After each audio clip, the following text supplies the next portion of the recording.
Hello everyone and welcome back to my channel. For today's video, I am sharing my very exciting Kabul vlog.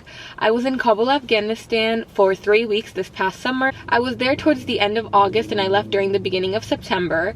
And it was just a trip that I will never forget. This is my third time going to Afghanistan. Both of my parents are originally from Afghanistan, so I am an Afghan. And so I went when I was really young, and then I went back in 2020, and this was my third time going this past summer. So I wanted to share some videos that I got while I was there. I'm in my car right now because I'm in the process of moving, so don't mind that. My house is like a mess, so I thought it would just be better to film it in here because I didn't want like a bunch of boxes and stuff in the back. So that's why we're here. And I just want to preface this vlog by saying that I will not be getting into the details about politics or governments and anything like that, just because if I were to say everything I wanted to, we would be here for like a week. And if I was going to do that, I think that I would need a lot more experience actually being a citizen there and living there. I was only there for 3 weeks and I was basically a tourist, so it wasn't really the actual experience that a lot of the civilians there are having, and I was not forced to live under those conditions at all. I was able to book a ticket and leave whenever I wanted, so I just don't think that it would be very genuine if I was going to sit here and tell you all about the government and my thoughts on it. So if it did not pertain to me or the contents of this vlog, I will not be talking about it. But I do want to say that I did feel safe the entire time I was there. I did not feel in danger or anything. I did follow a lot of the guidelines. I wore a hijab and a scarf and everything. So I just made sure that I was staying in my own lane and not in anyone's business or stepping on anyone's toes. So that's definitely something to consider if you are going to the area. So starting with how we got to Kabul, we actually booked our tickets from Seattle to Dubai round trip, and we did not book any tickets to Afghanistan. And then when we got to Dubai, we booked one-way tickets to Kabul just because we didn't know what the situation would be like on the ground and we didn't know how long we would want to stay. We got to the Dubai airport at around 1 a.m. and our flight was about 3:30, and we got to Kabul at 8 a.m. When we got to Kabul, we went with family and we drove around the city. I made it a point to make sure that we drove around and saw everything that was different and had changed since the last time we were there, and it was definitely an out-of-body experience, and it was just crazy seeing how much can change in such little time. So we drove around. We headed to Zahra actually because that's like one of my favorite places in Kabul, and they have really good restaurants there. To name a few, Chinar is really good. There's a Turkish family restaurant in Majid Mall that is amazing, and I go like 10 times every time I go to Kabul. It's really good. And then in front of that there's like Cloud Cafe and all these other restaurants. So definitely Zahra is the place to be if you want food. The costs are a little higher than like the averages just because the restaurants are a lot nicer, but I highly recommend at least the one in Majid Mall. When we were there in Zahra, we headed over to this restaurant called Cafeteria, and they had such a pretty background and like decor all around. It was kind of half inside half outside, and it was summer, so there was a lot of natural sunlight and trees and everything, and it was just so beautiful. It was a really good experience. The food was really good as well. They had a lot of American style food, so I ate a lot of that, and then they also had a good mix of other types like Indian, Pakistani, Afghan, and all that. So it was really good. I highly recommend. After that, we were pretty wiped, so we walked Zahra a bit. We went to Park Mall, and then we headed home where we took a nap, and we basically woke up the next day. So we woke up bright and early the next day, and we headed over to Mandai. Mandai is known as like the Markaz of Kabul, and it's basically where all the shops are.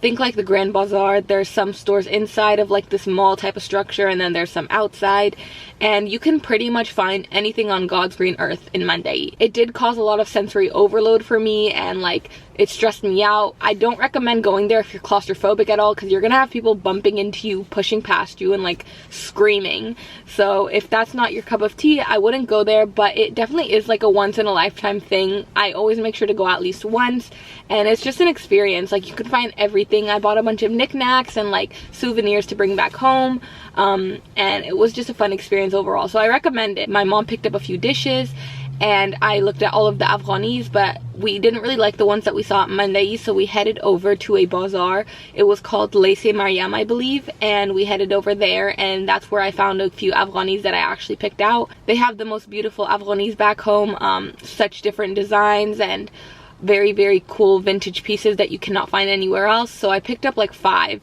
but you actually have to get them tailored if you want, just because they're made to one size fits all. But I wanted it to look better on my body, so I got them tailored.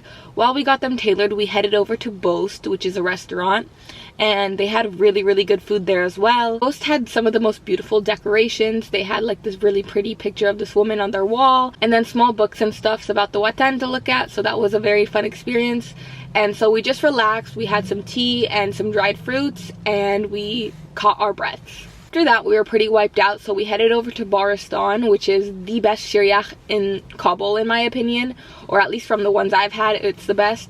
So we got some ice cream and shiryakh, and then we headed home for the night and just went to sleep. And then the next day was Jummah, which is Friday, and if you're from Kabul or you live in Kabul, you know that Qargha and Paghman are the place to be on Jummah. It's the start of the weekend, so everyone and their families just head over there. They have picnics. It's basically like a big park. Paghman is a bunch of beautiful landscapes and such pretty views, so we stopped over and like we drove to the top of this hill. We took a bunch of pictures and videos, and the views were honestly out of this world. They took my breath away. Paghman and Qargha are like my favorite places to go in Kabul. I always make sure to go. I remember last time I went like 10 times, and it was winter, so there was a lot of snow and stuff, so it was just great to see that this time it was sunny and last time it was winter. So we saw the views and we kind of just walked around the hills for a bit and took some pictures. And then after we were done with that, we headed down to Qargha, which is the body of water. It's the lake, and around there is kind of like this large beachish area. It's like dirt, and people just walk around there and they play games and stuff, and they have like rides and stuff for little kids, and then it's the water that you can go touch and everything. And they also have really good restaurants in Qargha, so we went to one called Spojmai, and they had really good kebab, good Kabuli obviously, as you would expect. The food is gonna be great anywhere you go in Afghanistan, let's be honest. So we ate a lot. I remember being super full that day, and you know, we got some Watani bread. Just the bread in Afghanistan is what I miss most. This bread, it was 10 Afghanis, which is basically like 10 cents, I guess, if you're rounding, and it's the best bread you will ever have in your entire life. That bread, I don't even know how to explain it, but we had a lot of bread. I remember I ate so much bread this trip. I don't know how I didn't gain 10 pounds. So we had some food, and honestly it was getting dark by then, so we headed back home. We had seen everything that we wanted to see. We drove around a bit before we headed back through the hills and through Qargha and everything, and it was just so beautiful. Qargha and Paghman is something I would highly recommend that you put on your list if you're in Kabul. They're very popular places. If you ask anyone where to go on the weekend, they're gonna say Qargha and Paghman. So after Qargha and Paghman, we headed back home. Before we headed to Afghanistan, I set up a bit of a fundraiser on my social media, so like Instagram and TikTok and stuff like that, and I was able to raise about $1,000 to give back to people in need. And last time we went to Afghanistan, my sister did the same thing where she raised money and we gave it out to people that needed it. So last time I kind of helped her with that, and I got the experience, and I was able to do it this time myself. It has kind of become a tradition. Every time we go to Afghanistan, we do what we can to give back to those who need it.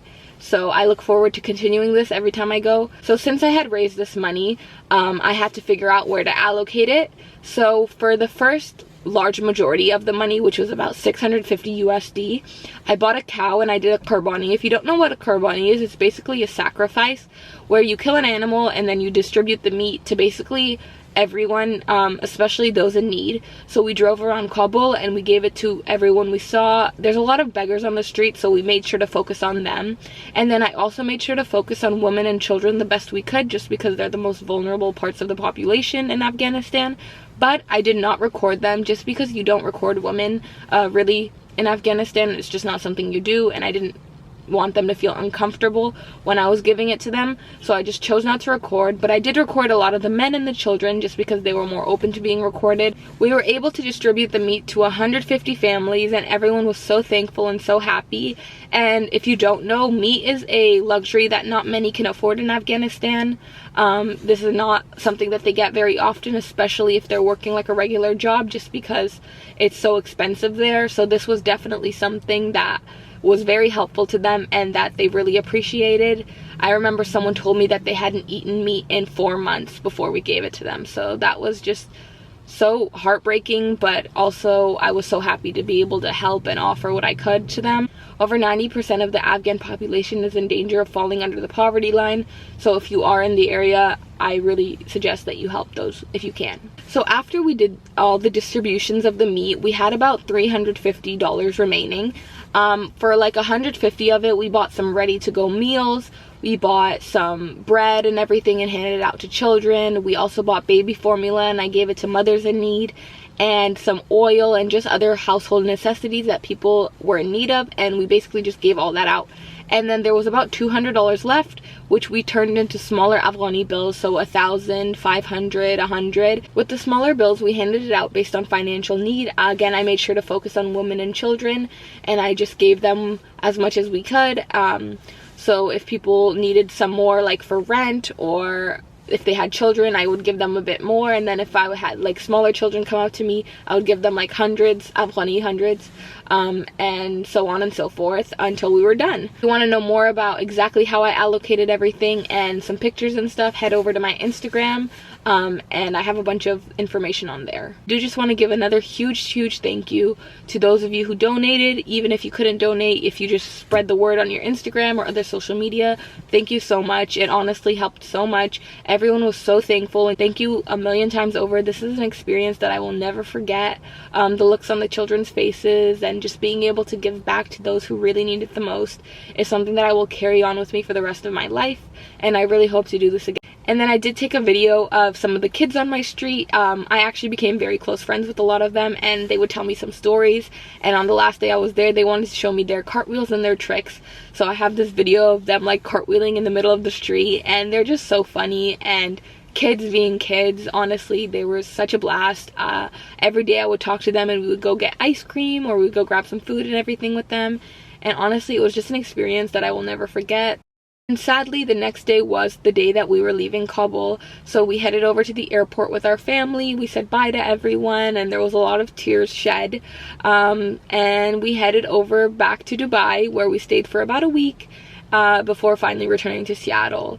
This trip was one for the books. It is something that I will carry on with me for the rest of my life. All of these moments and memories are things that I will cherish and hold near and dear to my heart. I love Afghanistan. I love the people, the culture, the food, everything. I know that's not an area that a lot of people are usually in, but if you ever are able to, I highly recommend visiting Afghanistan and just taking in the country for what it is instead of what the media has shown it to be. It is a country filled with lots of love, laughter, and amazing people. It's something you definitely need to see with your own eyes.